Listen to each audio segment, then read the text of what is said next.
হাবিব। আমার বাড়ি রাজধানী ঢাকা। বন্ধুগণ, আমি আমার জীবনের গল্পটা শুরু করার শুরুতে আপনাদেরকে আমার পরিবারের ব্যাপারে জানিয়ে রাখি। আমার পরিবারে আমি আছি, আমার বাবা আছে, মা আছে, এছাড়া রয়েছে আমার দাদা দাদি সহ আমার ছোট একটা ভাই। আমরা টোটাল 2 ভাই। আমাদের পরিবারটা রাজধানী ঢাকারই এক উচ্চবিত্ত পরিবার। আমার বাবা একজন ইউরোপ প্রবাসী। আমি খুব ছোটোবেলা থেকে দেখে আসছি যে আমার বাবা ফ্রান্সে থাকে এবং আমার বাবা ফ্রান্সে থেকে অনেক বেশি টাকা উপার্জন করে, যে টাকা দিয়ে আমাদের জন্ম হয়েছিল বরিশালে, কিন্তু বরিশাল থেকে আমার বাবা রাজধানী ঢাকাতে আমার মাকে নিয়ে আসে এবং সেখানে একটা বিলাসবহুল বাড়ি আমার বাবা নির্মাণ করে এবং ওই বাড়িতে আমরা পরিবার পরিজন সবাই মিলে থাকি। আমার বাবার বাড়ির পাশে যদি আমার একটা চাচারও বাড়ি আছে, কিন্তু ওই চাচার সাথে আমার বাবার সম্পর্কটা খুব একটা ভালো না। আমি জানি না কেনই বা চাচার সাথে আমার আব্বার এরকম সমস্যা। বাবা কখনোই আমার পাশের বিল্ডিংয়ে আমার ওই আপন চাচাকে দেখতে পারতো না এবং চাচার সাথে আমার বাবা কখনো কথাও বলতো না। খুবভাবে চাচার উপর আমার বাবা ক্ষিপ্ত ছিল। এমন করেই সময়গুলো সামনের দিকে অতিবাহিত হচ্ছিল। আমার একটা চাচাতো ভাইও আছে, যার নাম হচ্ছে সাইমন। তো সাইমন ভাইও বাংলাদেশে থাকতো এবং তিনিও খুব ভালো মানের একটা চাকরি করতো। আর আমার কোনো চাচাতো ভাই বোন নেই, আমার ভাই একটা।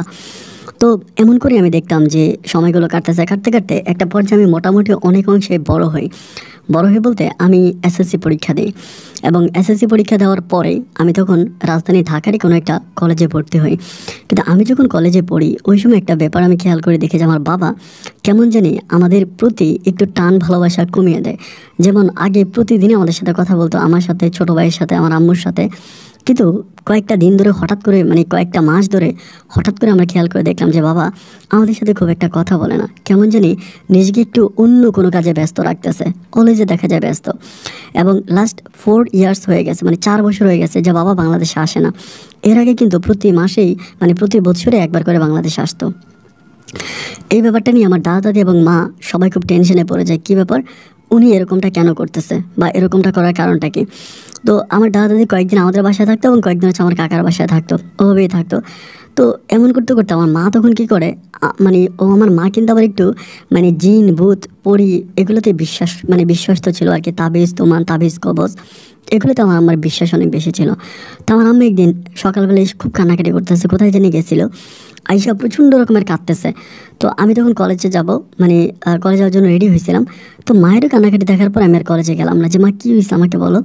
ছোটো ভাইটি তখন স্কুলে পড়াশোনা করে, ও তখন আমার পাশে বসে আছে, ওরও মন অনেক খারাপ। আমার ছোটো ভাইয়ের নাম ছিল হাসিফ, অনেক মন খারাপ। আমি জিজ্ঞেস করলাম যে মা কী হয়েছে তোমার, তুমি মন খারাপ করে আছো কেন, আমার কাছে বলো, তোমার কি কোনো সমস্যা, আমার কাছে বলো না, আমি শুনি। মা কিছুই বলে না, জাস্ট চুপচাপ নিজের দিকে তাকায় গম্ভীরভাবে কান্না করতেছে। অনেকক্ষণ কান্না করার পরে আমাকে বলতেছে যে তুই কলেজে যা, তুই চিন্তা করিস না। এটা বলে মা তখন মায়ের রুমের দিকে চলে গেল, আমি তখন কলেজের দিকে গেলাম। তো কলেজে যাওয়ার পরে আমি কলেজের দিকে যাচ্ছি আর চিন্তা করতেছি যে কী ব্যাপার, আম্মাকে তো কখনো এতটা মন খারাপ করতে দেখি নাই এবং কোনোভাবে আম্মাকে এতটা নার্ভাস হতে দেখিনি। তো আম্মু এতটা নার্ভাস কেন হয়ে গেল, কিছু বুঝতে পারলাম না। কলেজে গেলাম, কলেজ করে যখন আসলাম, দুপুরের পরে 2টার দিকে আসলাম। আসার পরে দেখি যে আমাদের বাসায় কেউ খাওয়া দাওয়া করে নাই।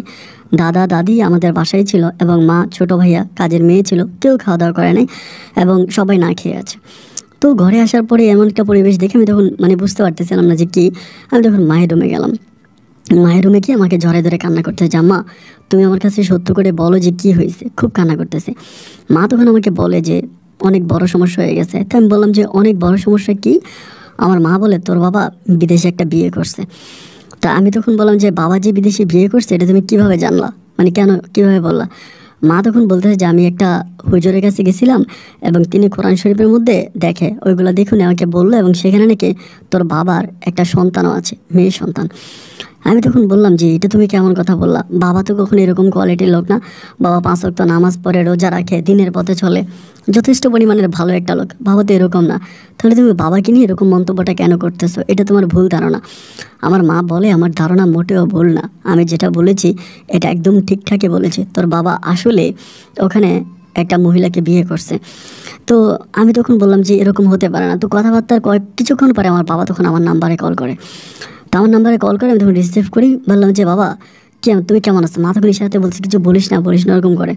তা আমি তখন বললাম বলবো না। অনেকক্ষণ ধরে কথাবার্তা বলি এবং ইশারা ইঙ্গিতে যদিও আমি বাবাকে ব্যাপারটা বোঝানোর জন্য ট্রাই করি, তো আমার বাবা বোঝে না। জাস্ট আমি লাস্ট পর্যন্ত এটাই বলি যে আম্মুর অবস্থা খুব খারাপ, আম্মু তোমার সাথে কথা বলবে। মায়ের কাছে দিলাম, মা বাবাকে বললো যে আমি তোমাকে জাস্ট 3 দিনের সময় দিলাম, এই 3 দিনের মাঝে তুমি বাংলাদেশে আসবা। কিভাবে আসবা এটা তুমি জানো আর তোমার আল্লাহ জানে, কিন্তু 3 দিনের মধ্যে যদি তুমি বাংলাদেশে না আসো, 4 দিনের দিন এসে তুমি আমার মরা মুখ দেখবা। বাবা তখন খুব রেগে যায়, রেগে গিয়ে বলে আমি তো এখানে মানে আড্ডা মারতেছি না, আমি এখানে একটা অফিসে চাকরি করি, সুতরাং আমাকে অফিস থেকে ছুটি নিতে হবে, ছুটি নিয়ে তারপরে যেতে হবে। আমার মা তখন আমার বাবাকে বলতেছে যে তুমি অফিসারকে বলবা যে তোমার বউ মারা গেছে, তুমি ডিরেক্টলি বলবা যে তোমার বউ মারা গেছে, তুমি তোমার বউকে দেখতে যাবা। তো আমার আব্বা বলতেছে তুমি তো জেগে আসো, মানে মানে বেঁচে আসো। লাউড স্পিকার দিয়ে মা কথাগুলো বলতেছে, আমি পাশে বসে বসে শুনতেছি। জাস্ট মা 5-6 মিনিটের মতো কথা বলে লাইনটি কেটে দিল। কেটে দেওয়ার পরে বাবা আবার কল দিল। কল দেওয়ার পর আমি রিসিভ করলাম। বাবা আমাকে বলে কী রে হাবিব, কী হয়েছে? আমি বললাম বাবা মায়ের অবস্থা মোটেও ভালো না, এবং মা খুব কান্নাকাটি করতেছে, মাকে মনে হয় আর বাঁচানো যাবে না। তো বাবাও তখন খুব রাগারাগি করে ফোনটা কেটে দিল। এবং তার পরের দিনে বাবা বাংলাদেশে চলে আসলো, আমাদেরকে কাউকে বললো না, মাকেও না, দাদা দাদি আমাকেও না, কাউকে কোনো কিছু না বলে বাবা বাংলাদেশে ডিরেক্টলি চলে আসছে। এয়ারপোর্টে এসে দেন আমার নাম্বারে কল দেয়। আমি তখন কলেজে, আমাকে বলে যে হাবিব আমি আসছি, বাবাকে রিসিভ কর এয়ারপোর্টে এসে। তো পরে আমি এয়ারপোর্টে যাই, গাড়ি নিয়ে যাই, এবং গাড়ি নেওয়ার পর বাবাকে এয়ারপোর্ট থেকে আনার পরেই মানে মা জানি কেমন বাবার সাথে রাগারাগি, অলওয়েজ রাগারাগি, মানে বাবাকে সহ্য করতে পারে না, বাবার সাথে প্রচুর রাগারাগি এরকম করে। তো একদিন সকাল 6টা বাজে, আমি আবার রাতে একটু পড়াশোনা করতাম লম্বা সময় ধরে, আমার ঘুমাইতে অনেক হয়ে যেত আর কি, অনেক লেট হয়ে যেত। তো সকালবেলায় একদম ভোরে মা আমাকে ঘুম থেকে জাগাইছে, যেই উঠ তোর সাথে কথা আছে, জাগাইলো। জাগানোর পর মা একদম বোরকা টোরকা পরে রেডি হয়ে আছে। তাই আমি বললাম যে কই যাবা? মা বলে এক জায়গায় যাবো, তুই চল। তো আমি যেতে চাই না, তা মা আমাকে জোর করে নিয়ে গেলাম। আমি কিন্তু মুখটাও ধুই নাই, জাস্ট একটা টি-শার্ট গায়ে দিছি আর একটা 3/4 পরা। অনেক দূরে মা হচ্ছে এক কবিরাজের কাছে গেছে, মানে ও লম্বা লম্বা চুল হলো, মানে মাইজ ভান্ডারে যেরকম মানুষগুলো হয় না, মানে ভান্ডারি টাইপের এরকম। ওনার কাছে যাওয়ার পরে মা তখন ওনাকে গিয়ে বললো যে দেন তাবিজটা দেন। এটা বলার পরে উনি তখন বলে যে এটা কে? পরে মা বলতেছে যে এটা আমার ছোটো ভাই। তা আমার কথা বলে না যায় মনের ছেলে, আমি জানি না মা কেন আমাকে ছোটো ভাই পরিচয় দেয়। তো ছোটো ভাই পরিচয় দেওয়ার পরে কবিরাজ তখন বলতেছে যে আপনার বোনকে বুঝান, আপনার বোন যেটা করতে যাচ্ছে এটা ঠিক না। আমার মা বলে যে ও আমাকে কি বুঝাবে, ওর কথা বাদ দেন, আপনাকে যেটা করতে বলছি আপনি সেটা করেন, আমাকে আমার তাবিজ দেন। তো পরে আমি বললাম যে মা কিসের, মানে আমি এরকম যে কিসের তাবিজ? মা তো আর বলতেছি না, যেহেতু উনি সামনে আছে এবং তিনি আমাকে যেহেতু ভাই পরিচয় দিল। পরে আমি চুপচাপ, পরে মা অনেক জোরাজোরি করে উনি দিতে চান, উনি বলে যে এটা ঠিক হবে না, এটা ভালো না, এবং আমি আমার কবিরাজের জীবনে এই কাজটা কখনো করি না, আমি এটা করতে চাই না। খুবভাবে উনি আমার মাকে দিতে চাইলেন, কিন্তু আমার মা একরকম ওনার কাছ থেকে জোরাজোরি করেও জিনিসটা নিয়ে নিল। এটা নিয়ে মা এবার চলে আসতেছে। আমি মাকে বারবার জিজ্ঞেস করতে যে আম্মু এটা তুমি নিলে, এটা কি জিনিসটা, কি আমাকে একটু বলো না, আমি শুনি এটা কি। মা আমাকে কিছুই বলে না, মানে ডিরেক্টলি কিছুই বলে না, জাস্ট জিনিসটা নিল, ওনার ওখান থেকে নিয়ে চলে আসলো, বাসায় আসছে। বাসায় আসার পরে বাবা ঘুম থেকে উঠে গেছে, ব্রেকফাস্ট করতে বসে আছে, বলে যে কোথায় গেলাম? মা বলে আমি আর হাবিব একটু হাঁটতে গেছিলাম, ওইটা বলে। তো এবার আমি আমার রুমে গেলাম, রুমে যাওয়ার পরে জাস্ট চিন্তা করতেছি যে কী ব্যাপার, মানে কি। বাবাকে বললাম যে বাবা তুমি কয়দিন থাকবো? বাবা বললাম আমি মাস 2-এর মতো থাকবো। এবার একটু লম্বা সময় নিয়ে আসছে, কারণ আম্মা যেহেতু এরকম পাগলামি টাগলামি করে, আম্মুর সাথে একটু থাকতে হবে, এই জন্য লম্বা সময় ধরে আসছে। তো আমি তখন কলেজে পড়তেছি, বাবা তখন এভাবে প্রায় 15 থেকে 16 দিন কেটে গেল। 16 দিন কেটে যাওয়ার পরে বাবা দেখি রাতের বেলায় ঘুমায় না, মানে ঘুমায় না, খালি বাসার কখনো এই রুমে কখনো ওই রুমে খালি হাঁটাহাঁটি করে। তাই আমি বাবারে বললাম যে বাবা এরকম হাঁটাহাঁটি করো কেন, তোমার সমস্যাটা কি? তুমি এরকম বাসায় বাসায় হাঁটতেছো, মোড়ে মোড়ে হাঁটতেছো, সমস্যা কি? বাবা আমাকে বলতেছে বাবার আমার তো ঘুম আসে না, আমার অনেক খারাপ লাগতেছে, আমার ঘুম আসতেছে না। তো আমি তখন বললাম যে ঘুম না আসার কারণটা কি? তোমার যে ঘুম আসতেছে না সেই কারণটা কি বলো। কিছুই বলে না, জাস্ট বলে যে আমার ঘুম আসতেছে না, আমার ভালো লাগতেছে না, এরকম করে হাঁটাহাঁটি করে। প্রায় 20-25 দিন যাওয়ার পরে বাবা কমপ্লিটলি ঘুমানো বন্ধ করে দেয়, মানে ঘুমাই না। বাবার চোখ টোক ঘরতে চলে গেছে এবং চেহারা টেহারা চেনা যায় না, খুবই খারাপ হয়ে গেছে। এবার আমি কী করলাম, আর বাবাকে আমি ডাক্তারের কাছে নিয়ে যাবো, এটা 25 দিন পরে। ওই সময় কিন্তু আমার দাদা দাদি কমপ্লিটলি হচ্ছে আমার ওই কাকার কাছেই থাকতো, আমাদের এখানে আসতো না। মানে আব্বুর সাথে কী হয়েছে জানি না, আব্বু আসার কিছুদিন পরে তারা ওখানে চলে গেছে, যেহেতু আমার বাবা আমার কাকাকে দেখতে পারে না, এই জন্যই মেবি। তো পরে আমি 25 দিন পর আমার বাবাকে ডাক্তারের কাছে নিয়ে যাবো, যেহেতু বাবার অবস্থা খুব খারাপ হয়ে গেছে, বাবাকে দেখলেই নর্মালি কান্না চলে আসবে এমন অবস্থা।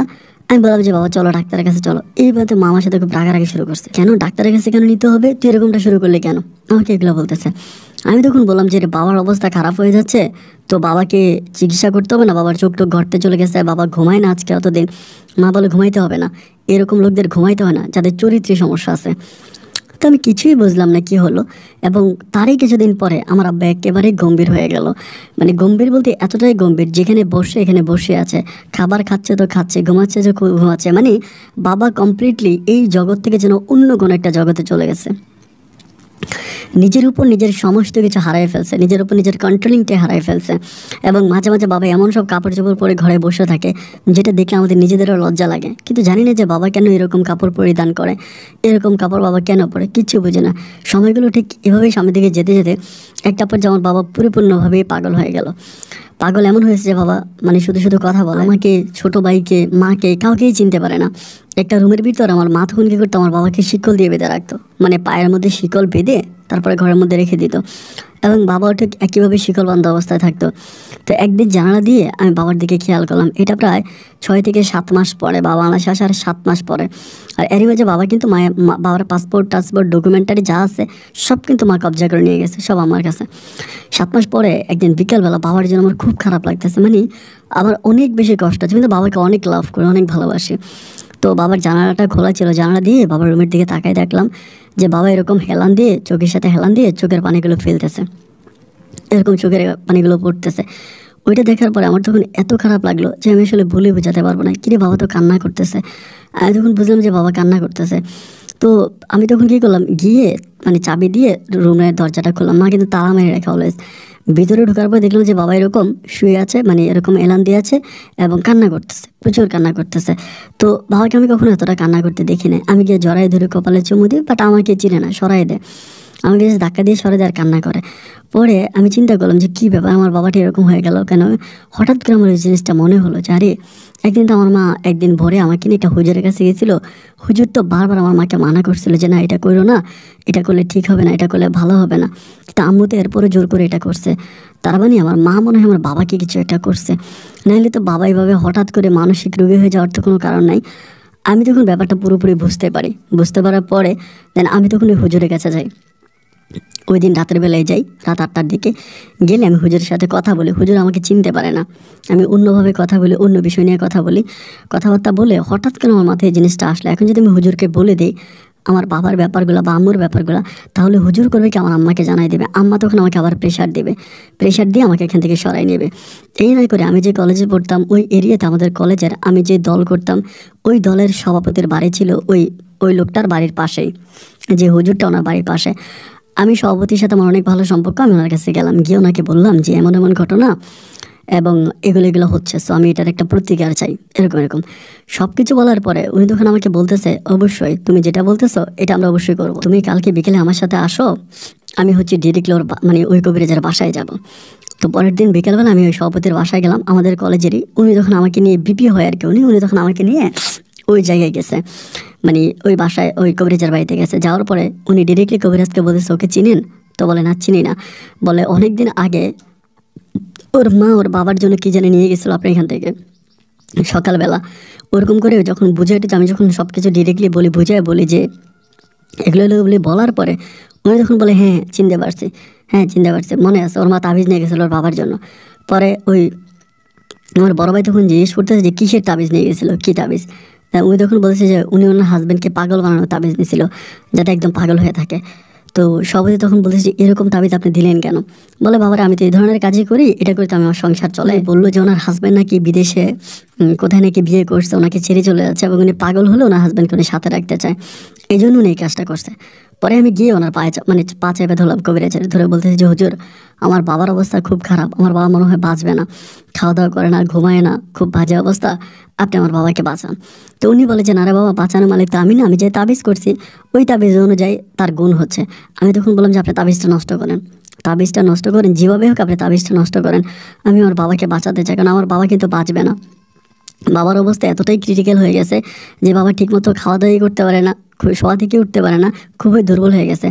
পরে উনি রাজি হয় না, উনি বলে যে না আমার দ্বারা এটা করা সম্ভব না, যেটা আমি একবার করে ফেলছি ওইটা আমি ফিরে আনতে পারবো না। পরে আমার কলেজের সভাপতি ধমক মারে যে আপনি যেভাবেই হোক এটা করতে হবে, না করলে আপনার কিন্তু সমস্যা আছে, এই চারটি বারটি সব গোল করে এখান থেকে চলে যাবে। যখন ধমক দেয়, ধমকের পরিপ্রেক্ষিতে উনি তখন বলে যে আচ্ছা ঠিক আছে আমি করে দিব, তো আপনি আপনার বাবার যে জুতা ব্যবহার করে ওই জুতার কোনো একটা অংশ আপনি নিয়ে আসেন কেটে।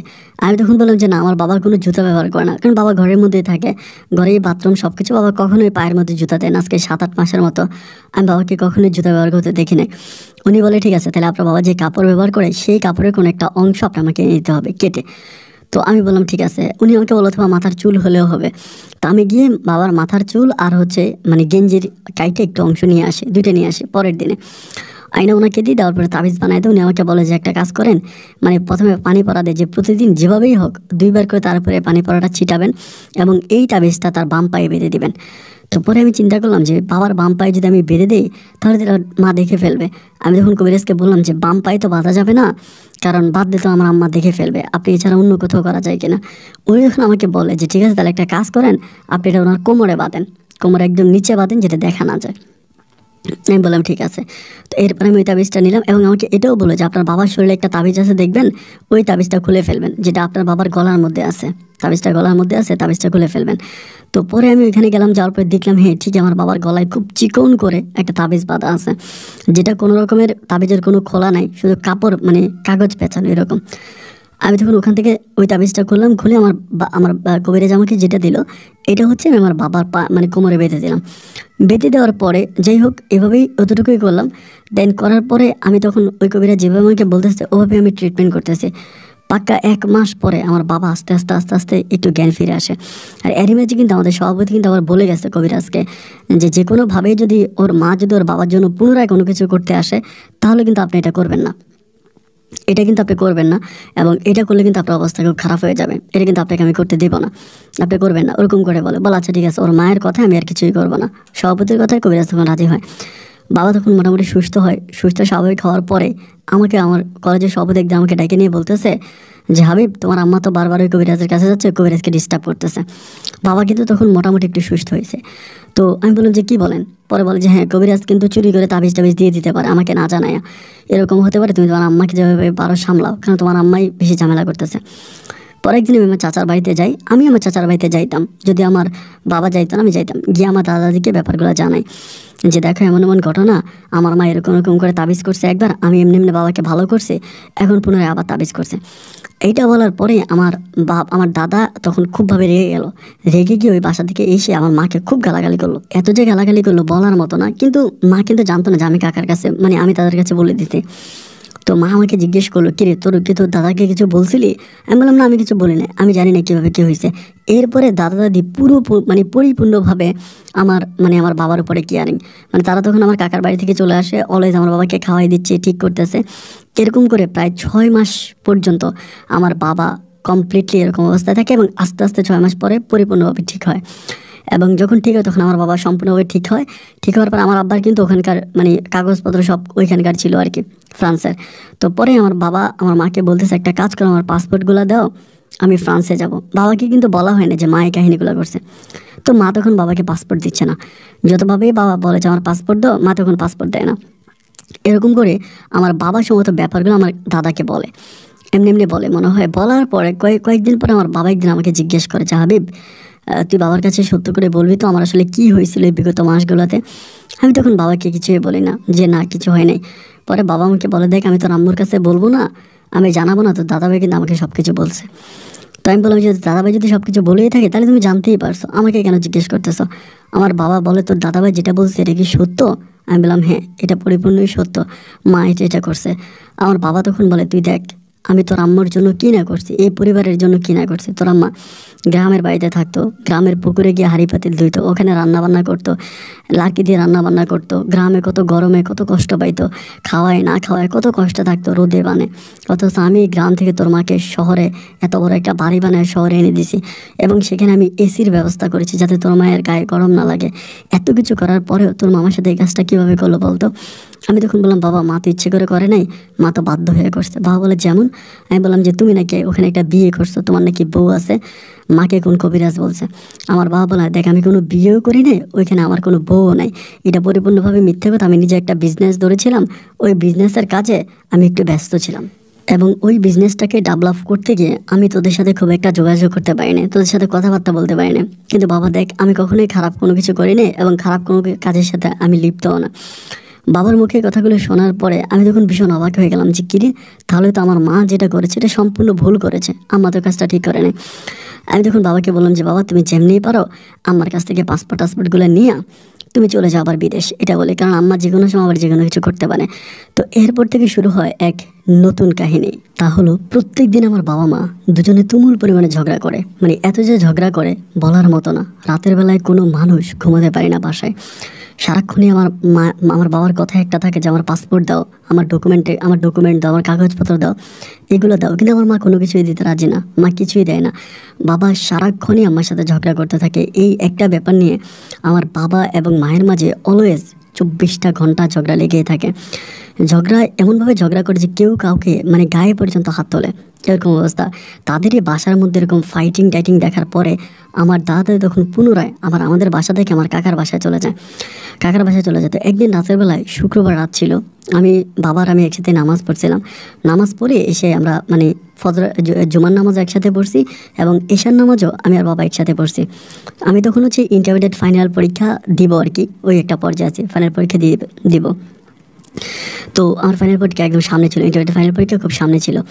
তো এমন অবস্থার ভিতরে শুক্রবারে আমার মা ওই দিন একটু বেশি ঝগড়া করে আমার বাবার সাথে। বাবাও ঝগড়া করে, মাও ঝগড়া করে, এবং ঝগড়াঝাটি একটা পর্যায়ে আমি তাদের ঝগড়া সবসময় শুনতাম, যেহেতু পাশের রুমে থাকতাম। তো আমি ঘুমিয়ে পড়ার পরে অনেক রাত, মানে শেষ রাতের দিকে আমার বাবা এসে তখন আমার দরজা ধাক্কাইতেছে খুব জোরে জোরে। তো দরজা ধাক্কাইতেছে, আমি বেশি কিরে দরজা ধাক্কাচ্ছে কেন? তা আমি তখন দরজা খুলে বললাম যে কী হয়েছে? বাবা আমাকে বলে যে আবিব একটা কাজ করতো, আমাদের রুমে আয়। আমি তখন বললাম যে কেন বাবা, কী হয়েছে? পরে বলে রুমে আয়। এবং আমি রুমে গিয়েই দেখতে পাই যে আমার আম্মার মানে প্রস্তাবের রাস্তা দিয়ে ব্লাডিং বেরোচ্ছে, মানে এরকম ব্লাড বেরোতে আছে, কাপড়ের নিচ দিয়ে রক্ত বেরোতেছে। দেখার পরে বাবাকে হয়ে গেলাম, কিরে আম্মার এই অবস্থা কেন? আমি দৌড়ে গিয়ে আম্মারে ধরলাম। ধরার পরে আমার বাবা তখন দাঁড়ায় আছে। বললাম যে আব্বা কী হয়েছে? পরে বলে ঝগড়া লাগছিলাম, লাগার পরে মানে লাথি মারছি, লাথি কোথায় গিয়ে পড়ছে জানি না, এখন তো এই অবস্থা। তো আমি তখন বললাম এখন কী করবো? বাবা আমাকে বলে যে কী করবো, মানে ইমিডিয়েটলি তো ডক্টরের কাছে নিয়ে যেতে হবে। তো আমি বললাম যে তো এখন কী করবো, আমি কোথাও ফোন করবো? তো বাবা বলে অ্যাম্বুলেন্স ফোন কর। আমি তখন অ্যাম্বুলেন্সে ফোন করি, তখন পর্যন্ত কিন্তু মা এরকম করে শুয়ে আছে। অ্যাম্বুলেন্স কল করার পরে অ্যাম্বুলেন্স আসলে পরে আমি উঠি এবং ছোটো ভাই হাসিব উঠে। বাবাকে বললাম যে, বাবা বলে না আমি উঠবো না। আমি বললাম তুমি উঠবো না কেন, এটা কোন ধরনের কথা, তুমি উঠো। আমার বাবা বলে না আমি উঠবো না, তোরা যা হসপিটালে নিয়ে যা, কী হয় আমাকে জানাবে। তো আমি তখন মাকে নিয়ে হসপিটালে যাই, মেডিকেলে যাওয়ার পরে ডাক্তার মানে ওই সময় কিন্তু রক্ত মানে খুব হয়ে আছে। ডাক্তার কাছে নিয়ে যাওয়ার পরে মানে ওইখানে হসপিটালে নেওয়ার পরে ডাক্তার আমার মাকে মৃত ঘোষণা করে। ডাক্তার বলে মারা গেছে। মানে আল্লাহর কি হুকুম আর কি, আম্মা মারা গেছে, তার সাথে সাথে ডাক্তার জাস্ট বলছে মারা গেছে, আমিও কাঁদতেছি, হাসিবও কাঁদতেছি। ঠিক ওই মুহূর্তে আমার নানাভাই কল দেয়, বরিশাল থেকে নানাভাই কল দেয়। তো কীভাবে কি আমি জানি না, নানাভাই কীভাবে বলো, কল দিয়ে বলছে তোরা কই রে, আমাকে বলে। আমি তখন বললাম যে নানাভাই আমরা তো হসপিটালে, মা অসুস্থ। পরে বলে কী হয়েছে তোর আম্মুর? আমি বললাম যে আম্মু অসুস্থ, মারা গেছে এটা বলি না, কারণ মারা গেছে বললে তারা গ্রামে থেকে চিন্তা করবে, টেনশন করবে, ওই ভয়ে যে মা মারা গেছে এটা বলি না। আমি বললাম যে মা খুব অসুস্থ, মায়ের অবস্থা ভালো না, মায়ের অবস্থা খুব খারাপ। নানাভাই তখন আমাকে বলতেছে যে সত্যি করে বলতো তোর আম্মুর কী হয়েছে, নানাভাই সত্যি করে বলতো আমাকে। আমি তখন বললাম না ভাই তেমন কিছুই না, মা জাস্ট অসুস্থ আম্মু। তো নানাভাই তখন আমাকে বলতেছে যে সত্যি কি অসুস্থ নাকি অন্য কোনো কিছু? আমি বললাম যে না সত্যি অসুস্থ। এটা বলার পর আমি তখন লাইনটা কাটার পরে আমি তখন বাবারে কল দিয়ে বললাম যে বাবা আম্মা তো মারা গেছে। বাবা বলে কী বললি এটা? আমি বললাম যে হ্যাঁ মারা গেছে। আমার আব্বা বলতেছে যে তো কোনো পুলিশি কেস টেস কিছু হবে, কিছু হয়েছে? আমি বললাম যে না পুলিশি কেস টেস হয় নাই, আমরা লাশ নিয়ে বাসায় চলে আসতেছি। বাবা বলে তাড়াতাড়ি লাশ নিয়ে বাসায় চলে আয়, বাট কাউকে জানাবি না, খুব গোপনে। ওই সময় আমরা যখন লাশ নিয়ে ফিরবো সেখানেই একজন ডক্টর আমাদেরকে ধরে বলতেছে কীভাবে মারা গেছে উনি? তাই আমি বললাম যে রাতে মারা গেছে। পরে বললো রাতে মারা যায় না, ওনার পেটে তো ইঞ্জুরি পাওয়া গেছে। মানে আমি যে মার সাথে বাবার সাথে কথা বলতেছি, নানাভাইয়ের সাথে কথা বলতেছি, এরই মাঝে তারা গিয়ে আমার আম্মাকে দেখছে, মানে বিভিন্ন হয়তো দেখছে, দেখে তারা বুঝে গেছে।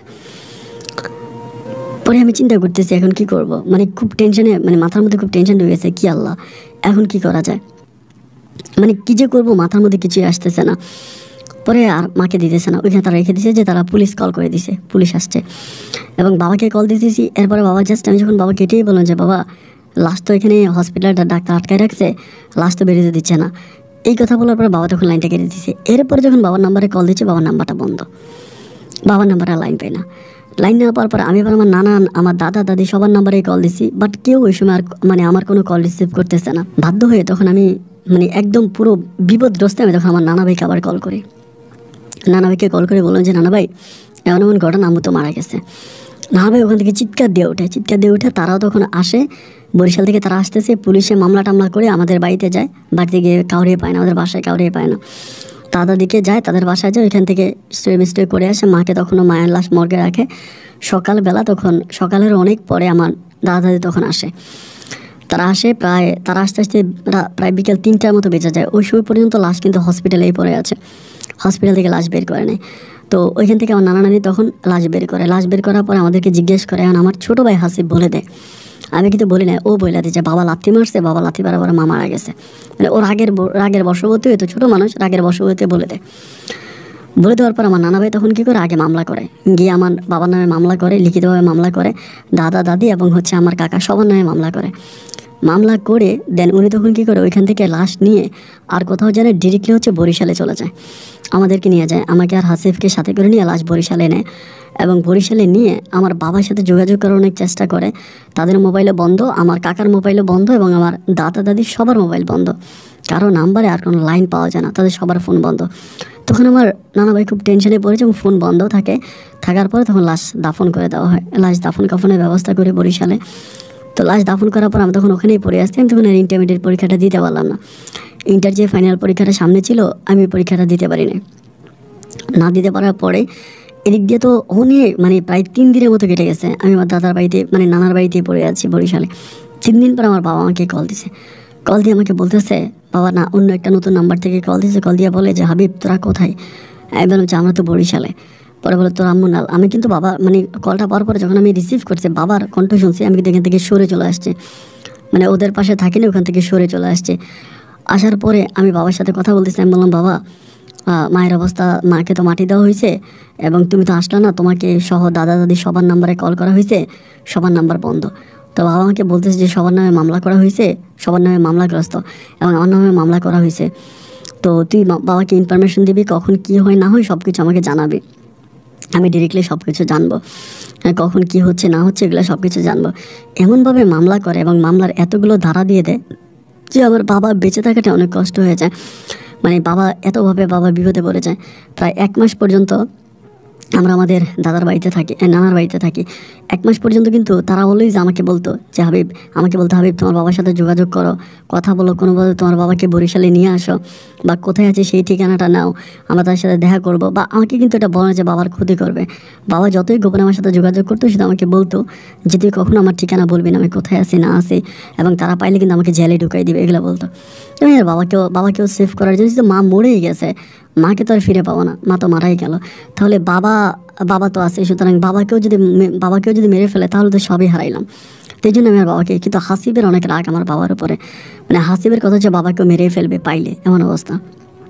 যাই হোক, 1 মাস পরে বাবা তখন আমাকে বলে যে হাবিব আমি তোর সাথে দেখা করব, এটা বলে।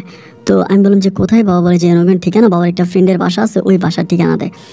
তাই আমি বললাম যে ঠিক আছে, আমি ওখানে যাবো। তাই আমি হঠাৎ করে বললাম যে আমি তো পরীক্ষা দিলাম না, এখন আমি কলেজে যেতে হবে। আমার নানা ভাইকে এটা বললাম। নানা ভাই আমাকে টাকা দিল, দিয়ে বললো যে কলেজে যাবি, কলেজ থেকে আবার ডিরেক্টলি এখানে চলে আসবে, তোদের বাসায় যাবি না বা অন্য কোথাও যাবি না। বললাম ঠিক আছে। আমি তখন বরিশাল থেকে ঢাকায় আসি। ঢাকায় এসে আব্বুর সাথে দেখা করে, আব্বুর সাথে দেখা করা মাত্রই আব্বু আমার পা চাপা ধরে খুব কান্না করে। আমি বললে দেখ বাবা, আমি ইচ্ছে করে লাথি মারি নাই, রাগের বশবর্তী হয়ে যে আমি অন্ধকারে লাথি মারছি, এটা কোথায় গিয়ে পড়ছে আমি জানি না, বাবা তুই আমাকে মাফ করে দে। আমি তখন বললাম যে বাবা আসলে মায়ের মৃত্যু হয়তো আল্লাহ এভাবেই লিখে রাখছে, এই জন্য আমার মারা গেছে, কিন্তু আমি বা কী করতে পারবো, তুমি বা কী করতে পারবো, আমাদের তো কিছু করার নাই, আল্লাহর মাল আল্লাহ যেভাবে খুশি ওভাবেই নিয়ে গেছে। তো আমার বাবা বলতেছে এখন কি হবে, খুব কান্নাকাটি করে আমাকে বলতেছে। আমি তখন বললাম কি আর হবে, কপালে যা আছে তাই হবে এবং যেটা আছে সেটাই তো হচ্ছে, সুতরাং মন খারাপ করে আর কি হবে, তুমি কোনো কিছু চিন্তা করো না, দেখা যাক আল্লাহ তাআলা কী করে, আমরা আল্লাহর উপরে ভরসা রাখি। তো খুবভাবে আমার মা বাবা কান্নাকাটি করতেছে, প্রচুর কান্নাকাটি। তো হাসিবের কথা জিজ্ঞেস করে আমি বললাম ভালো আছে, ওইখানেই আছে, সুস্থই আছে, ওর নিয়ে চিন্তা করো না। তো অনেকগুলো মামলা দিয়ে দেয়, এতগুলো মামলা দেয় বাবা এরপর আমি ওইখানেই থাকি, আর আমার নানা বাড়ির কাছে আসি না, নানা বাড়ির সাথে কোনো যোগাযোগ রাখি না। আমি তখনও বাবার সাথে লুকিয়ে যাই আর কি, বাবার সাথে লুকিয়ে থাকতে শুরু করি।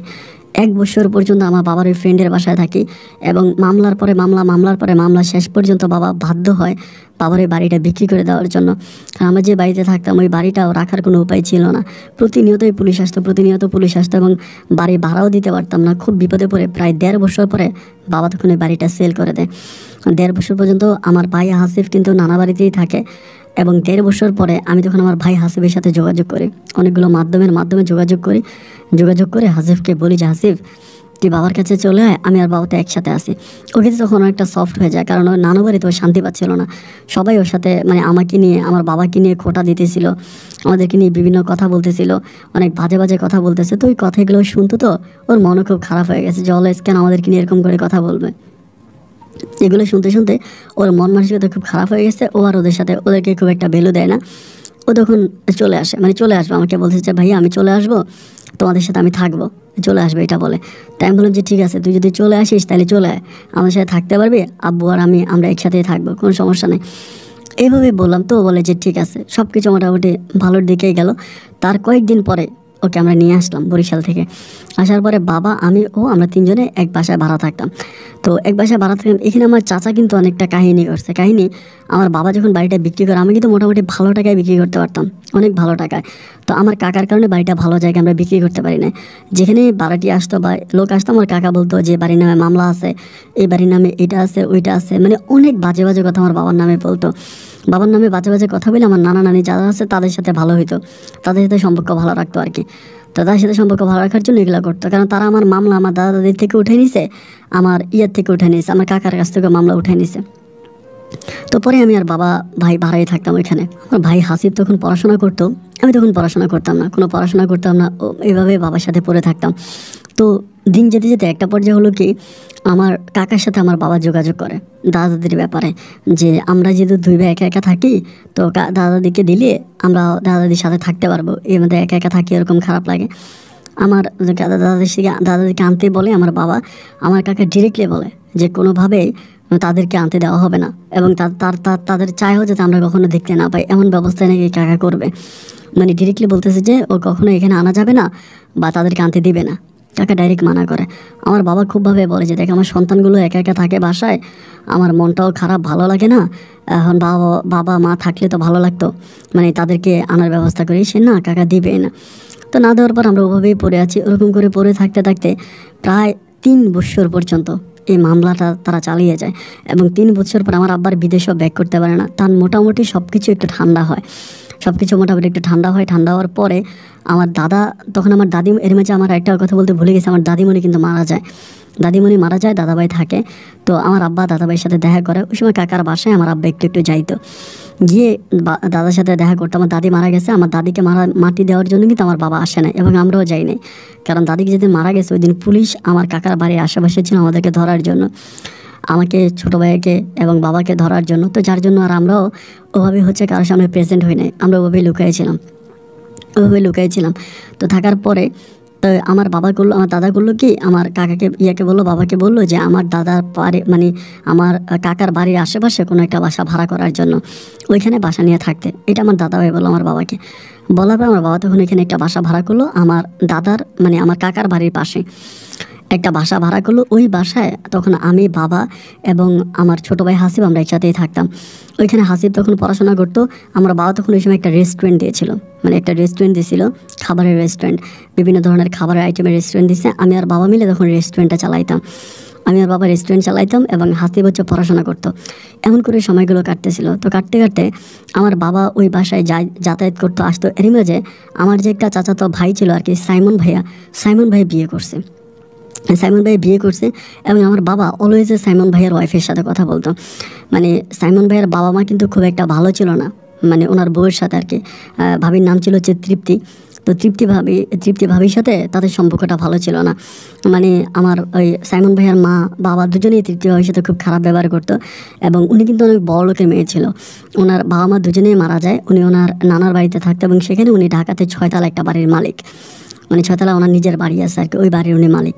তো আমার আব্বার কাছে উনি বিচার দিতে অলওয়েজ ফোন করে যে দেখেন আমার শ্বশুর এটা বলে, আমার শাশুড়ি এটা বলে, ওইটা বলে খুব আমার আব্বার কাছে বিচার দিত, কান্নাকাটি করতো আব্বুর কাছে যে আপনি তো বুঝেন আপনার ভাই কেমন, তারা আমার সাথে এরকম করতেছে। তো আমার আব্বা সবসময় বুঝাইতো যে মা তুমি কান্নাকাটি করো না, আল্লাহর উপরে ভরসা রাখো, আল্লাহ তাআলা চাইলে সব কিছু করে দিতে পারে, সব কিছুই সম্ভব, আমি তো আছি, আমার সাথে কথাবার্তা বইলো, তোমার যেখানে সাহায্য সহযোগিতা যত যাই লাগে আমি তোমাকে করবো, ইভেন আমি তোমার বাবার মতো। এরকম করে খুবভাবে আমার বাবা তাল দিয়ে বাবির সাথে চলতো।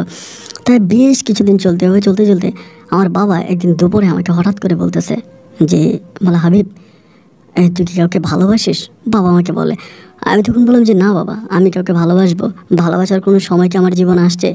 ইন্টার পর্যন্ত পড়ার পরে আর পড়াশোনা করতে পারি নাই, ভালো কীভাবে বাসবো? ভালোবাসার সময় তো পেলাম না, তুমি বিদেশে ছিলাম, মা মারা গেল, সব কিছু মিলে তো জীবনটা এলোমেলো।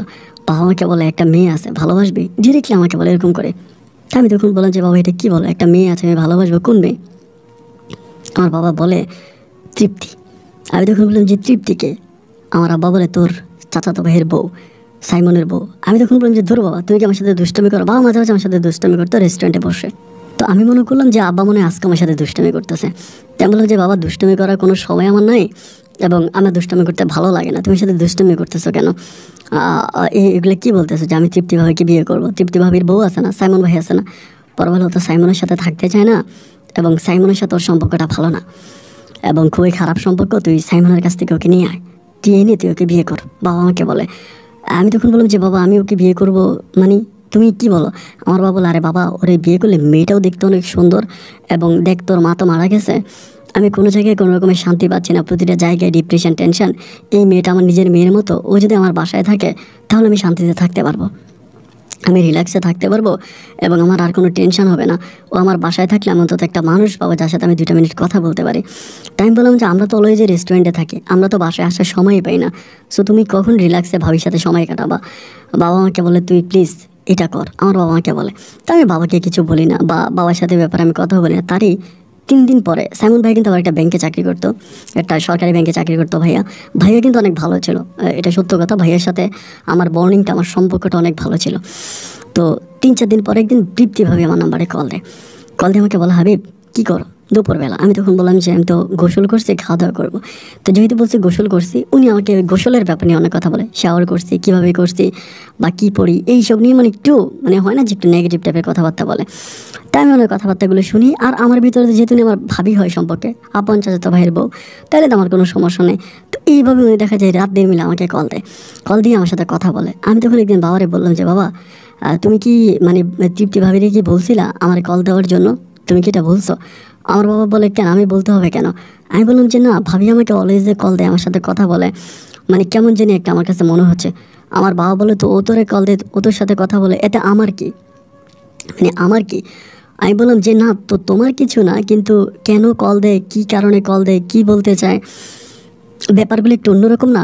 আমার বাবা তখন বলে যে দেখ তোর ভাবি তোকে কল দেয়, কী কারণে কল দেয়, কেন কল দেয়, এটা তোদের ব্যাপার, আমি তো জানি না, আমাকে এগুলো জানাচ্ছিস কেন? এরকম করে ভাবি অলওয়েজ আমাকে কল দিয়ে থাকতো।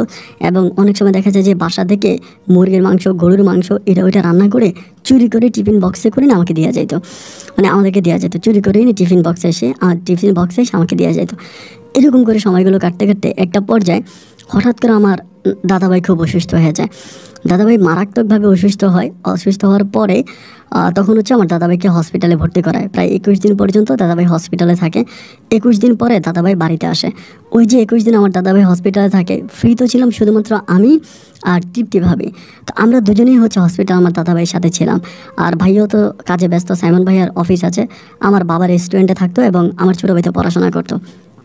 তো ফ্রি ছিলাম আমি আর হচ্ছে তৃপ্তি ভাবি। আর আমার চাচার সাথে আমার সম্পর্ক ভালো, অতটা খারাপ না, চাচা চাচি দুজনের সাথে আমার সম্পর্ক ভালো। তো সেই সুবাদে দেখা গেল কি যে ওই যে 21 দিন হসপিটালে ছিলাম, সেখানে তৃপ্তি ভাবির সাথে আমার মোটামুটি একটা ভালো সম্পর্ক হয়ে গেছে, মানে একটা আন্ডারস্ট্যান্ডিং হয়ে গেছে। উনি আমাকে অনেকভাবে বুঝে অনেক ব্যাপারে, এবং আমিও তাকে অনেকভাবে বুঝি, অনেক ব্যাপারে আমি তার সাথে বুঝি। আমাদের দুজনের মাঝে খুব ভালো একটা আন্ডারস্ট্যান্ডিং, খুব ভালো একটা সম্পর্ক হয়ে গেছে, মানে দুজনের সাথে কেমন জানি অনেক অংশে মিশে গেছে, অনেকটা আপন হয়ে গেছে, খুব বেশি আপন হয়ে গেছি। এরকম করে 21 দিন পরে, মানে 21 দিন পরে উনি যখন ওনার বাসায় চলে যায়, আমি যখন আমার বাসায় চলে আসি, তখন আমার বারবার ওনার কথা মনে হতো, মানে কেমন জানি নিজের ভিতরে এই জীবনে প্রথম কোনো একটা মানুষের জন্য একটু মায়া লাগতে শুরু হয়। এই জীবনে পর্যন্ত কিন্তু কখনো আমি এসব নিয়ে কখনো চিন্তা করি নাই, কখনো কাউকে আমার ভালোও লাগতো না, আমি কখনো এসব নিয়ে চিন্তাই করি নাই। কিন্তু কেমন করে জানি এই ভাবের প্রতি আমার টান, ভালোবাসাটা অনেক বেড়ে গেল। ওনার সাথে একটা মুহূর্ত কথা বলতে না পারলে আমার যেন দুনিয়াদারি পুরো অন্ধকার হয়ে যায়, আমার কোনো কিছুই ভালো লাগে না, আমি জানি কেমন পাগল হয়ে যায়, একটু দেউলিয়া টাইপের হয়ে যায়। বাট এরকমটা কেন হচ্ছে আমি বুঝতে পারি না, যে কেন এরকমটা হচ্ছে।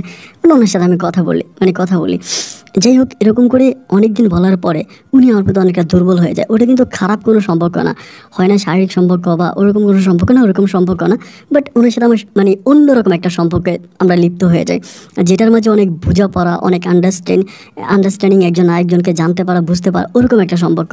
যেমন আমি তৃপ্তির মুখের দিকে তাকালেই বুঝতে পারি যে ও আসলে কী চাচ্ছে, বা ও আমার দিকে তাকালেই বুঝতে পারে যে আমার আসলে চাহিদাটা কি।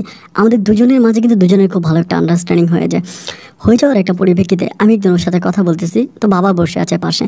তো কথা বলতে বলতে আমি তখন ফোনটা কাটলাম, একটু দুষ্টমি করে কথা বললাম। তো বাবা আমাকে জিজ্ঞেস করতেছে, কি রে তৃপ্তির সাথে কথা বলছিলি? আমি বললাম হ্যাঁ।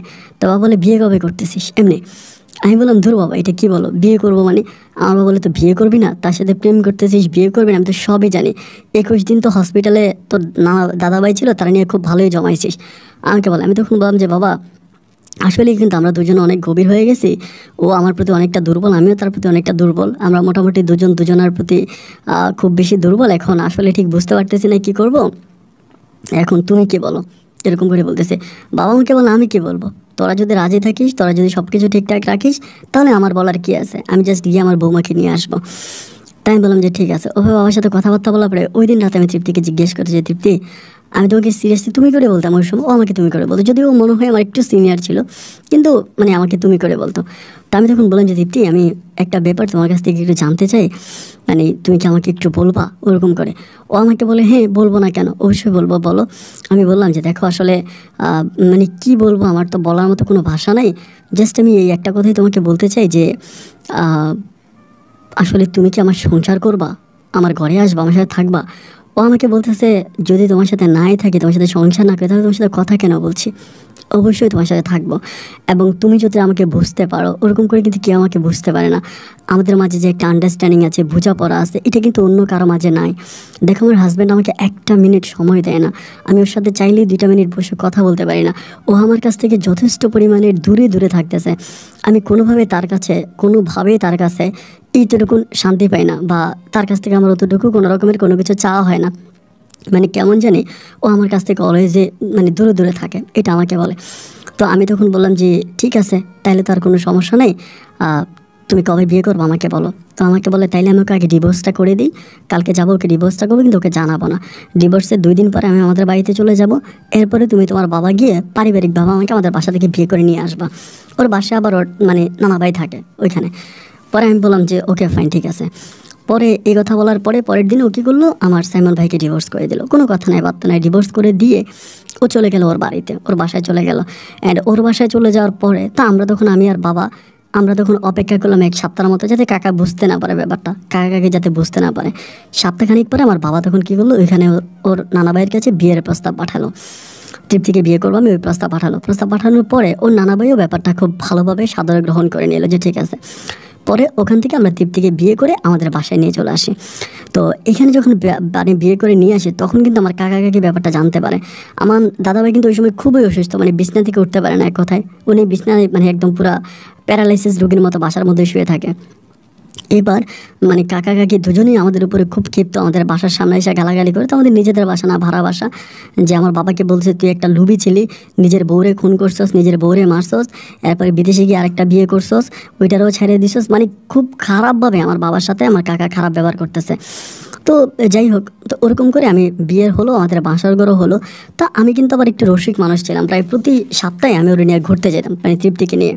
ওর ভিতরে যেই একটা চাহিদা আছে হাজব্যান্ডকে নিয়ে ঘোরা, বা একটা আলাদা একটা ফিল পাওয়া, মজা পাওয়া, ওই ব্যাপারগুলো আমি তাকে পরিপূর্ণভাবে দিতাম, যাতে ও কখনো আমার কাছ থেকে কোনো কিছু না করে, যাতে কোনোভাবে আমার কাছে কষ্ট না পায়।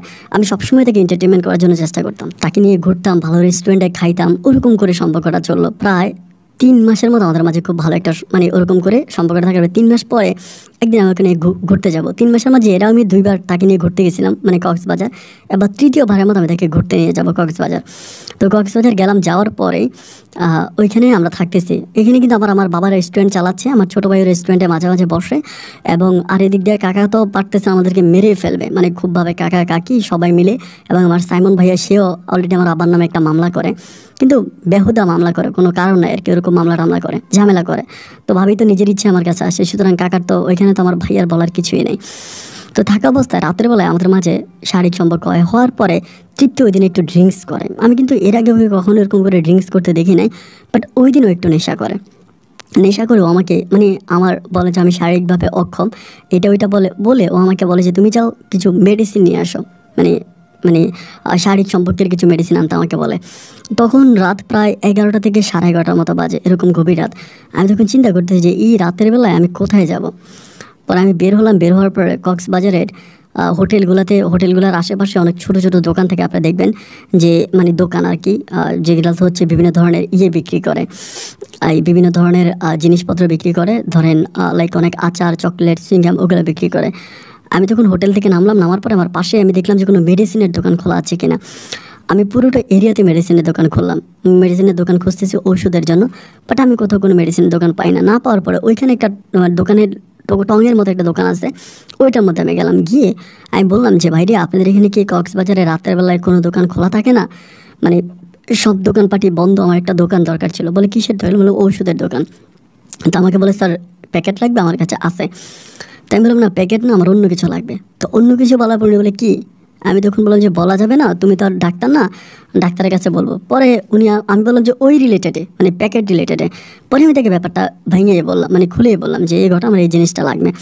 ও আমার বলে ভাই ডাক্তার আপনাকে কি দেবে সেটা আমি বলতে পারি না, কিন্তু আমার কাছে অনেক ভালো একটা জিনিস আছে, বিদেশি জিনিস, আপনি এটা নিয়ে যান, এবং দামটাও যেমন কামটাও তেমন, আপনি নিয়ে খাইয়ে দেখেন যে ভালো হবে।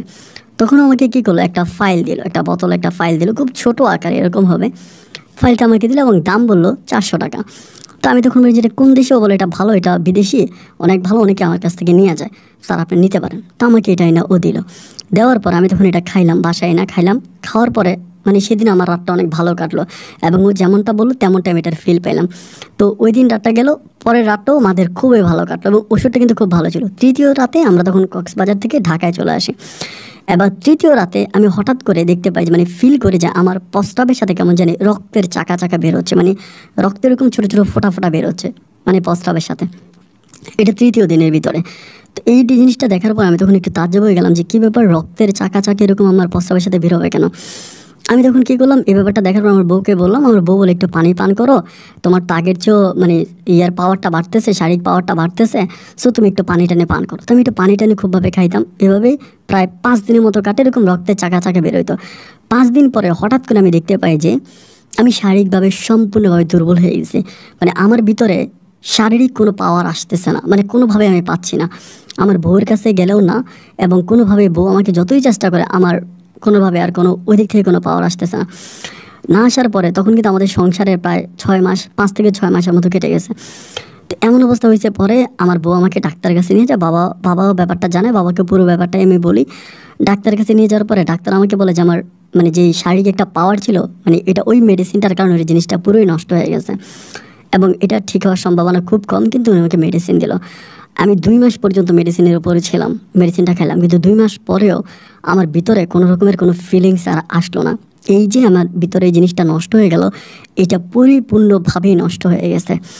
আমি কোনোভাবে জিনিসটাকে ঠিক করতে পারতেছি না। বিদেশ থেকে পর্যন্ত আমার আব্বা ওনার ফ্রেন্ডকে জার্মান ফোন দিল, ফ্রান্সে ফোন দিল, ফোন দিয়ে মেডিসিন আনাইলো। সেই মেডিসিন পর্যন্ত আমি খেয়েছি, কিন্তু আমার কোনো কাজ হয় নাই। এক বিন্দু পরিমাণের কোনো পরিবর্তন আমার ভিতরে আর আসলো না।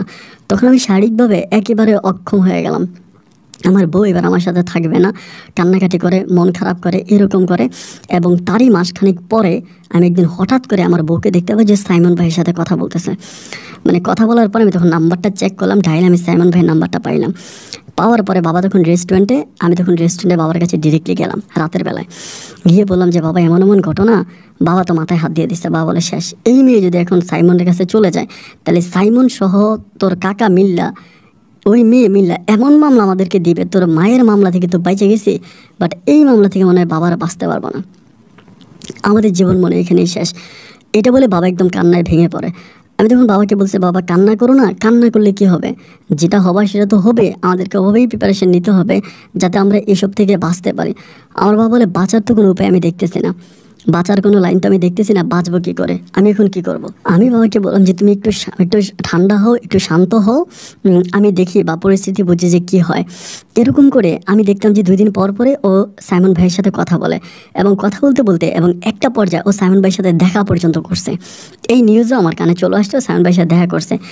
এটা বলার পরে আমার বাবা একদিন আমাকে বলতেছে ডিরেক্টলি আমাদের রেস্টুরেন্টে বসে, আমার বাবা আমাকে বলে যে বাবা দেখ, তুই তো আমার বড় সন্তান, এখন তোর যে সমস্যাটা দেখা দিছে ওই সমস্যাটা তো কখনো ভালো হবে না।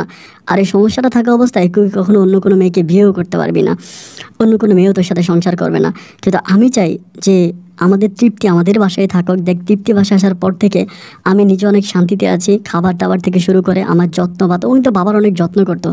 আমার বাবার পা টিপে দিত, মাথা টিপে দিত, বাবার কাপড় চোপড় ধুয়ে দিত, বাবার প্রতি খুবই যত্নবান ছিল।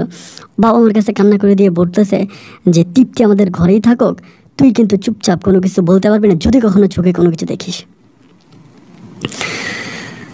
আমি তখন খুব টেনশনে পড়ে গেলাম যে বাবা এটা কী বললো, যে আমি যদি চোখে কোনো কিছু দেখে যাতে আমি কোনো কিছু না বলে, তাহলে বাবা আমাকে দেখাবেটা কি, বাবা আমাকে কী দেখাবে। আমি তখন খুব টেনশনে পড়ে বাবাকে বললাম যে বাবা তুমি দেখাবাটা কি, আমাকে কী দেখাবা এবং কী জিনিস দেখালে তুমি আমাকে বলতেছো আমি প্রতিবাদ না করার জন্য, কথা না বলার জন্য। আমি তো তোমার কথাবার্তা কিছুই বুঝতেছি না। আমার বাবা বলে তুই জাস্ট চুপ থাক, যেটাই দেখবি চুপ থাকবে, এটা আমাকে বললো। এবং ভাবি তখন কী করতো, মানে আমার ওয়াইফ তৃপ্তি তখন কী করতো, আমার আব্বুর সাথে কথাবার্তা বলতো। কী বলার পরে একদিন বাবা আমাকে বলতেছে যে তুই একটু বিদেশ থেকে ঘুরে আয়, সিঙ্গাপুরে যা, ওখানে আমি একটা ডাক্তারের সাথে কথা বলছি, উনি তোর এই জিনিসটা একটু দেখবে। বাবার এক ফ্রেন্ডের বলে কেমন কেমন হয় ওইখানে সিঙ্গাপুরে। তাই আমি বললাম যে সিঙ্গাপুর থেকে তো ডাক্তার বাংলাদেশে আসতে পারে, যেহেতু তিনি বাংলাদেশে ডাক্তার, বাংলাদেশে আমাকে দেখলাম সিঙ্গাপুরে যেতে হবে কেন। বাবা আমাকে বলে তুই সিঙ্গাপুরে যা, আমি তোকে রিকোয়েস্ট করতেছি তুই যা, এবং কেন পাঠাচ্ছি এটা আমাদের জন্য পাঠাচ্ছে, ভালোর জন্য। তো বাবার কথা মতো এবার আমি কী করলাম, সিঙ্গাপুরে গেলাম। মানে বাবার কথাবার্তা শুনে সিঙ্গাপুরে গেলাম। আমি সিঙ্গাপুরে 15 দিন পর্যন্ত ছিলাম এবং ওই ট্রিটমেন্টের উপরে 15 দিন সিঙ্গাপুরে ছিলাম। থাকার পরে 15 দিন পরে আমি সিঙ্গাপুর থেকে আসছি। কিন্তু বাবা আমাকে যে কাজে পাঠাচ্ছে ওই কাজের কিছুই হয় নাই। হ্যাঁ, একটা ডাক্তার আমি দেখাইছি, কিন্তু ডাক্তার আমাকে ওভাবে কোনো কিছুই করে নাই। আমি জাস্ট সিঙ্গাপুরে ঘুরছি, ফিরে 15 দিন পরে চলে আসছি। কিন্তু ওই 15 দিন পরে আসার পরে, বাংলাদেশে আসার পরে আমি যে জিনিসটা দেখতে পেলাম যে আমার ভাই হাসিবের সাথে আমার বউয়ের কেমন যেন একটা সম্পর্ক, একটা অন্যরকম সম্পর্ক। মানে তারা খুব হাসাহাসি করে, তাদের মাঝে এত ক্লোজিং কিন্তু ছিল না। হাসিফ কিন্তু সবসময় মানে তৃপ্তিকে অনেক রেসপেক্ট করতো, সম্মান করতো, কারণ তৃপ্তি কিন্তু হাসিফের চেয়ে অনেক বড়, অনেক বেশি সিনিয়র, আমার থেকেও কিন্তু তৃপ্তি সিনিয়র। তাহলে সেখানে ওর সাথে দুজনের মাঝে অনেক ভালো ক্লোজিং সম্পর্ক। তো আমি কিছু বলি না। রাতের বেলায় মাঝে মাঝে ঘুমিয়ে গেলে আমি ঘুম থেকে উঠে তৃপ্তিরে পাই না, মানে ও কোথায় যে আমি জানি না। আমি 2-3 দিন খুঁজি না। একদিন আমি ওরা জিজ্ঞেস করলাম যে রাতের বেলায় তুমি কই যাও, তোমাকে পাই না। ও আমাকে বলে আব্বুর রুমে যায়, আব্বুর পা টিপা দেয়। তাই আমি বললাম যে রাত 2টা বাজে আব্বুর পা টিপা দাও, ওইটা বলে। মানে আমার কিছু সন্দেহ, প্রথম দিকে সন্দেহ করতাম, আবার শেষের দিকে সন্দেহ লাগে। সন্দেহ লাগার পরে এবার আমি ওকে পাহারা দিই। একদিন রাতে আমি ওকে পাহারা দিই যে ও কোথায় যায়, মানে অ্যাকচুয়ালি ও কোথায় যায় আমি এই জিনিসটা দেখবো, কোন জায়গায় ও যায়, এটার জন্য আমাকে পাহারা দিয়ে থাকি। অ্যান্ড পাহারা দেওয়া অবস্থায় আমি দেখতে পাই যে ও হচ্ছে আমার বাবার রুম দিয়ে যায় না, যায় আমার ছোটো ভাইয়ের রুমে, মানে হাসিবের রুমে। এবং বাবার রুমে যায়, বাবা কিন্তু ব্যাপারটা জানে, এবং আমি ব্যাপারটা বুঝতে পারি এই কারণে যে অনেক সময় বাবার দরজা ঠোকায়, বাবার রুমে যায়, 2 মিনিট বাবার রুমে থাকে, ওইখান থেকে হাসিবের রুমে যায়। ব্যাপারটা আমি ক্লিয়ার বুঝতে পারি। এবং বাবা কিন্তু আমাকে বলেই দিছে যে তুই যদি চোখে কোনো কিছু দেখিস তাহলে তুই কোনো কিছু প্রতিবাদ করিস না, চুপ করে থাকিস, এটা আমাকে বললো। এবং আমাকে বাবা টেকনিক্যালি সিঙ্গাপুরে পাঠালো। সেই সুযোগে হাসিবের সাথে বাবা নিজেই ওর সম্পর্কটা করাই দিল, যেটা আমার নিজের ধারণা। তো শত হোক আমার নিজের ভিতরে কিছু না থাকুক, কিন্তু এরপরও নিজের বউটা এরকম করে ছোটো ভাইয়ের সাথে মিলামেশা করে, ছোটো ভাইয়ের সাথে চলাফেরা করে, এটা তো আসলে অ্যাটলিস্ট হাজব্যান্ড হিসেবে আমি মেনে নিতে পারি না। মেনে নিতে না পারার কারণে আমি একটা সময় করলাম কি, রাগ করলাম, প্রচুর রাগ করলাম। রাগারাগি করে আমার বাবাকে বললাম যে বাবা এটা কোন ধরনের কথা। বাবা আমাকে বলে তোর বউই তো থাকবে, সমস্যা তো নাই, কিন্তু ওকে ধরে রাখার জন্য একটা সন্তানের প্রয়োজন। একটা সন্তানাদি হয়ে গেলে তারপর ও আর যাবে না, একটা সন্তান হওয়া পর্যন্ত হাসিবের সাথে যোগাযোগ করুক, রাখুক, যাক, সমস্যা নেই। আমি বললাম যে বাবা এটা কেমন কথা তুমি বললা, আমি এটা মানতে পারবো না। বাবা আমাকে বোঝায়, দেখ বাবা পাগলামি করিস না, মানতে হবে। পরিস্থিতি নিয়ন্ত্রণে আসার জন্য আসলে অনিচ্ছাকৃত আমাদেরকে অনেক সময় অনেক কিছু মানতে হয়, যেটা আমাদের ইচ্ছা নাই, তো অনিচ্ছাকৃত হলে জিনিসটাকে মেনে নিতে হবে। আমি বাবার কথাবার্তা কিছুই বুঝতে পারতেছিলাম না যে বাবা অ্যাকচুয়ালি আমাকে কী বোঝাতে চায়, বাবা কী বলতে চায়। তারপরেও আমি বোকার মতো বাবার কথাগুলো শুনতেছিলাম এবং বাবার কথা মতোই মানতেছিলাম। তো ভাই চোখের সামনে এই জিনিসগুলো দেখার পরে নিজের মনটা আর বুঝাইতে পারলাম না। একটা সময় রাগ করে আমি তখন বাসা থেকে বেরিয়ে গেলাম। বাসা থেকে বেরিয়ে চট্টগ্রামে আমার এক বন্ধু থাকে, আমার এই বন্ধুর বাসায় চলে গেলাম। ওইখানে থাকতেছি, কিন্তু আমি যে চট্টগ্রামে চলে গেলাম, আমার বাবারও কোনো রকম আমাকে নিয়ে টেনশন নাই, আমার ভাইয়েরও আমাকে নিয়ে কোনো রকম টেনশন নাই, তারা কোনো রকম আমাকে নিয়ে টেনশন করতেছে না। তো ওইখান থেকে আমি আমার বন্ধুর সাথে যোগাযোগ করলাম। যোগাযোগ করে বন্ধুরা বললাম যে বন্ধু বিদেশে যাওয়ার কোনো ব্যবস্থা হয় কিনা, আমি বিদেশে চলে যেতে চাই এবং এই দেশে আমি আর থাকতে চাই না। ও আমাকে বলে বিদেশে গিয়ে কী করবি, দেশের অবস্থাই তো ভালো, দেশেই থাক। আমি বললাম যে না, দেশে থাকবো না, বিদেশে চলে যাবো। কারণ চোখের সামনে জিনিসগুলো ভালো লাগতেছে না। আর বন্ধু এই জিনিসগুলো জানতে পারে একটা পর্যায়ে আমি তখন কী করলাম, ওইখান থেকে আমি তখন সিঙ্গাপুরে প্রথমে গেলাম, যেহেতু সিঙ্গাপুরে ভিসা লাগানো ছিল। সিঙ্গাপুরে একটা কাজের উদ্দেশ্যে গেলাম, আমি 6 মাসের মতো সিঙ্গাপুরে থাকলাম, একটা ভিসা নিয়ে গেছি 6 মাস থেকে। বাট যেখানে গেলাম সেখানে আমি ভালো কিছু করতে পারলাম না। 6 মাস পরে আমি আবারও চলে আসলাম সিঙ্গাপুর থেকে। এসে পরে আমার বন্ধুর সাথে কথাবার্তা বলে পরে আমার বন্ধু আমাকে কানাডা যাওয়ার একটা প্রসেস করে দেয়। ও আমাকে বলে কানাডা যাও, ওইখানে গেলে ভালো কিছু করতে পারবি। তাই আমি বাবাকে বললাম যে আমার কিছু টাকা দাও। ওই সময় কিন্তু আমার বউ আমার নাম মাত্র পড়ে আছে, বউর সাথে আমার দেখাও নেই, কথাও নেই, আমার বউ আমাকে কলও দেয় না। আমি কানাডায় যাবো। তো কানাডা যাওয়ার কথা বলার পরে বাবা আমাকে বলে যে ঠিক আছে, কানাডা যেহেতু চলেই যাবি তো একটা কাজ কর, তুই তোর বউকে ছেড়ে দে, তোর বউ তোকে ডিভোর্স করবে, তুই ডিভোর্স পেপারটাতে সিগনেচার করে দে। এটা আমাকে বাবা বলছেন 1 সেকেন্ডের ব্যাপার, তুমি তো আমি এখনই করেছি, কারণ তো আমার বউই নেই। পরে বাবা আমাকে ডিভোর্স পেপারটা রেডি করে আমি ডিভোর্স পেপারে সিগনেচার করে দিই। পরে আমার বউ তখন আমার ভাই হাসিফকে বিয়ে করে, আমার ছোটো ভাই হাসিফকে বিয়ে করে। তো হাসিফকে বিয়ে করার পরে ও হাসিফের সাথে আছে, হাসিফের সাথে সংসার করতেছে, সব কিছু ঠিক আছে। দেন আমি তখন ওইখান থেকে কানাডাতে মোটামুটি সব কিছু প্রসেস আমি কানাডাতে চলে যাই। তো কানাডাতে গিয়ে আমি ওইখানেই থাকতেছি, ওইখানে আমি কাজবাজ করতেছি। দীর্ঘ 2 বছর ধরে আমি কানাডাতে ছিলাম। 2 বছর পরে হঠাৎ আমার কাছে নিউজ আসলো যে আমার ছোটো ভাইকে ছেড়ে তৃপ্তি চলে গেছে আমার ওই যে তার আগের হাজব্যান্ড সাইমনের কাছে। 2 বছর পরে চলে গেছে। মানে আমি শুনে খুব অবাক হয়ে গেলাম। এবং চলে যাওয়ার পরে আমার ছোটো ভাইটা পরিপূর্ণভাবে নষ্ট হয়ে গেছে। ড্রিঙ্কস থেকে শুরু করে, নেশা থেকে শুরু করে যত ধরনের খারাপ জিনিস আছে ওই সব কিছু ইউজ করতো, মানে সব খাইতো, খুবই খারাপ হয়ে গেছে। আমি 2019-এর ফেব্রুয়ারি মাসে আমি থেকে কানাডা থেকে বাংলাদেশে আসি 19 সালে ফেব্রুয়ারি মাসে। এবং আসার পরে দেখি যে আমার ভাইটা পরিপূর্ণভাবে এরকম নেশাগ্রস্ত, খুবই নেশাগ্রস্ত। ওকে ঠিক করার জন্য ওই সময় একটা বিয়ে পর্যন্ত করায়, নিজের টাকা খরচ করে বিয়ে করায় যে ও হয়তো ভালো হবে। বিয়ে করে, কিন্তু বিয়ে করার পরে ওই নেশাও ছাড়তে পারে না, ওর ওই বউটাও চলে যায়। আমি তারপরে পুনরায় আবারও আমি থেকে বাংলাদেশ থেকে আমার কানাডাতে ব্যাক করি, 19 সালে ব্যাক করে যাওয়ার পরে এরপর আবার করোনার প্যান্ডামিক আসে। করোনার সব কিছু শেষ হলো। এই মুহূর্ত পর্যন্ত আমি কানাডাতেই আছি। কিন্তু আমার ছোটো ভাই এরপরে বাবা ওকে ওই বউটা চলে যাওয়ার পরে 21 সালে ওকে আরেকটা বিয়ে করে। কিন্তু ওই বউটা ওরা থাকে না, শুধু নেশার কারণে। কারণ ও নেশা এমনভাবে ধরে ফেলছে যে এই নেশা ছাড়াও থাকতেই পারে না, এবং যে বউর সাথে আসে বউ তার সাথে থাকেই না। আজ আমার চাচাতো ভাই এবং আমার চাচাতো ভাইয়ের বউ তৃপ্তি, আমারও বউ ছিল, সে এখন ভালো আছে। এবং তৃপ্তির ঘরে 2টা ছেলে সন্তানও আছে নাকি শুনলাম। তারা অনেক ভালো আছে, ফ্যামিলির অনেক ভালো আছে। কিন্তু এদিক থেকে আমাদের পুরো পরিবারটাকে ধ্বংস হয়ে গেল। আমাদের যে রেস্টুরেন্টটা ছিল, ওই রেস্টুরেন্টটাও বন্ধ হয়ে গেল। এবং ছোটো ভাইটা এরকম নেশাই করে বেড়াচ্ছে। আমি বাবাকে টাকা পয়সা দিয়েছি, বাবা টাকা পয়সা নিয়ে চলতেছে। এবং ইদানিং আমার ছোটো ভাইটাও শুনতেছে যে বিভিন্ন জায়গায় মাদকের ব্যবসা করে, এবং মানে মাদকের টাকা জোগানোর জন্য ওনাকে চিন্তায় ডাকাতে এগুলোও করে, অনেকদিন ধরে জেলেও ছিল। আমাদের পুরোটা পরিবার একটা মানুষের কারণে ধ্বংস হয়ে গেল।